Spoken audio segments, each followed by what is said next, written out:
welcome back to my channel. So it's been a very long time since I last posted a video, and ayun, I just took a rest from everything. So hindi talaga ako nag-vlog, hindi ako nag-social media and everything na ano. So siguro it's my body's way of saying na I should take a rest. And ayun nga, super stress ako lately and naglabasan na aking mga pimples, ang aking mga sama ng loob in life. So, pero siguro I think this is a challenge for me and I'm doing fine siguro, I guess, but yeah, let's see. Pero now, I think paunti-unti, baga, gusto ko ibalik ulit yung amor ko sa pag-YouTube. So, I'm trying again to vlog. And for today's video, I'm gonna share to you my simple makeup look using yung mga product na pwede sa mga sensitive skin, since ngayon nga ako ay nagkaroon ng mga pimples, and because lately I found out na meron akong hormonal imbalance, so I got myself checked para at least malaman ko bakit gaganto yung skin ko, bakit masyadong oily, bakit masyadong ang daming pimples. And then I found out na yun nga, meron akong hormonal imbalance and kaya naging sensitive yung aking skin. So, careful na rin ako sa pag-select ng mga products na gagamitin ko. So that, hindi masyadong ang tawag dito, hindi siya masyadong ma-irritate. Ayun. So, hindi ma-irritate. So, ayun. Share ko lang. And, ngayon, nag-take ako ng medication so that makatulong sa akin. Kasi, yun nga, irregular yung menstruation ko, so ganun talaga pala yung effect sa skin. And super stressed din ako at maraming iniisip and maraming, struggle pinagdadaanan, pero coping naman and kakayanin dapat lagi. So ayan, masyado na mahaba aking introduction, so I'm gonna start. So for the base, nagbalik loob ako sa Lux Organics na aloe vera gel, since I stopped using this. Ewan kung bakit, at tinamad lang siguro ako mag skincare lately, kaya tumigil ako. But malaking tulong siya, since yung aloe vera meron siyang mga active ingredients na nakakatulong para wag na maging tawag dito, wag mamaga, yung gano'n, yung parang ma-heal yung skin, hindi ayun, hindi ko maipalawan. Basta maganda siya sa skin. So, nakakatulong siya. Lalo na dun sa mga fresh pa rin yung pimple natin, diba? So, nakakatulong siya na masuit yung skin natin. Okay, so, yun yung ginagamit ko. Muna, konti lang.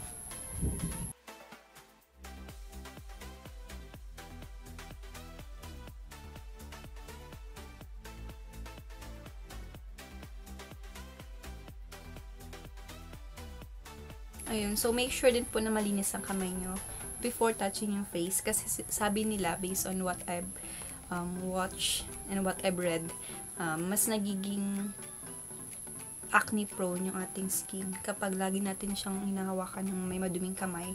So mas nagbi-build up yung bacteria. So ayun, hayaan lang natin silang mag-heal. Kasi sa sobrang stress ko, pinagpipipisa ako yung mga pimples ko, which is a bad thing. So, wag po nyo akong gayahin. Ayun, so hayaan nyo lang muna siyang wag natin siyang i-pop kasi mas nai-irritate yung ating pimple. Okay, so after letting it dry, gagamit naman ako nitong sunblock sunscreen, tinted sunscreen from Bello. So, yung dati kong ginagamit is yung Brilliant Skin, but naubusan ako nun. So, ito lang muna kasi ito yung nandito sa kikay ko. And nagpapa-order ako kay Ate Ai na shake natin mabuti. Ayun, wala na siyang laman. Bagin. Feeling ko nga yung mga makeup ko may expire na sila. Since naka-stock na lang talaga, and hindi talaga ako nag-makeup lately. Kahit magpapa-school, since sabi ko naka-mask naman so ayoko gumamit ng makeup. Talagang nawala lahat ng ko. Siguro darating din talaga sa point na gano'n. Parang yung talagang kinahihiligan mo, biglang mawawala yung interest mo doon. And siguro, it's normal. And, tulungan mo na lang ulit yung sarili mo na maka-cope up. Diba? Ganun talaga.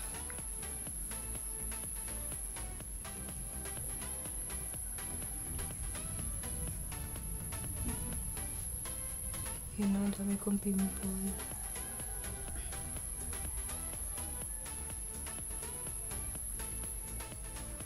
So, ang maganda dito sa ano na to is that tinted na siya. So, para ka na rin nag-foundation, di ba? Biglang naging flawless yung mukha ko. Hindi na masyado halata yung mga namumula kong pimples.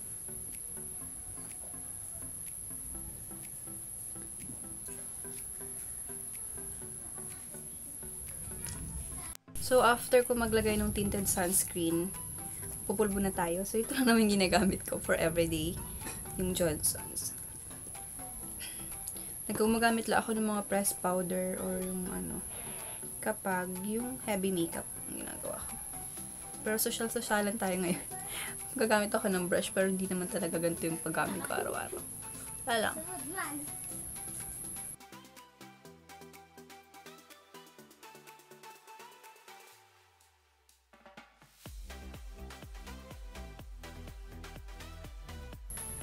Tamang-tama since may inset kami ngayon. And kailangan namin mag-send ng picture while watching inset. So, ayun. Para mukha naman tayong tao, diba? Kahit sabing nasa bahay lang tayo. Okay. So, for the kilay, hindi naman talaga ako nagkikilay. So, I will skip that part. And may bago akong product na gagamitin, which is this Careline. Ano to? Careline Multi-Pot in the shade Magic Spell. Ang tagal ko na itong gustong bilhin. Kaso medyo pricey siya. 200 yata to. But nung pagpunta ko sa Watson's, 50% siya. So, ayun, I grabbed the opportunity. And, para hindi masyadong makalat sa ating kamay, I'm using this beauty blender. Para So, ang dali lang niyang ilagay. Para lang, fresh lang ating ganapan. And dab-dab niyo lang sa inyong skin. O, diba? Ang pula. Alam niyo, mabe-blend naman yan later. Okay.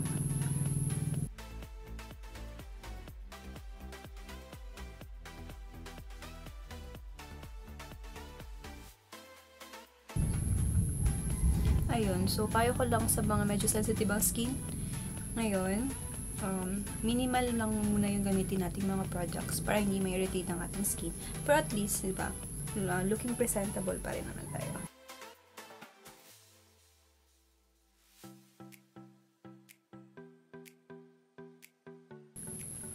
Ayan, kung gusto niyo rin, pwede niyo siyang gamitin as eyeshadow or as lipstick. Pero ako, tama lang muna ako sa papisngi lang. Papisngi. And then, yun, of course, para hindi naman tayo masyado maputla, ang last kong ginagamit is this premium stain na lip tint. In the shade Cory. Okay, so medyo kumukulog dito. Kaumulan na naman ng bonggang-bongga.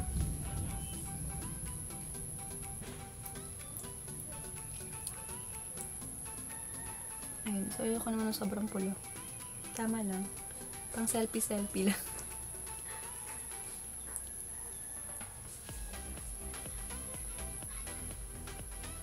Okay, so ayun lang. Ang simple, diba? So, ayusin ko lang aking buhok kasi medyo And ayun, pagupit na naman ako. Ginupitan ako ni mama. So, siya lang naman ang aking hair stylist. Okay. So, yun lang yung mga ma-recommend ko sa inyong products na pwedeng gamitin para sa everyday makeup and para sa mga sensitive ang skin dyan. So, gumamit kayo nitong aloe vera kasi maganda siya sa skin.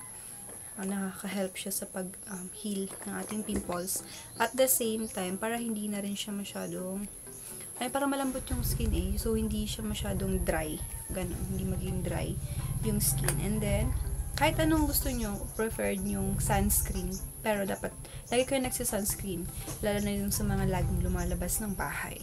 And then, ito, ang tumultepat, the best nito and convenient para sa akin because pwede mo na siyang gamitin sa lahat kung gusto mo ng pang eyeshadow, pang blush on, tapos pwede mo na rin siyang pang lipstick.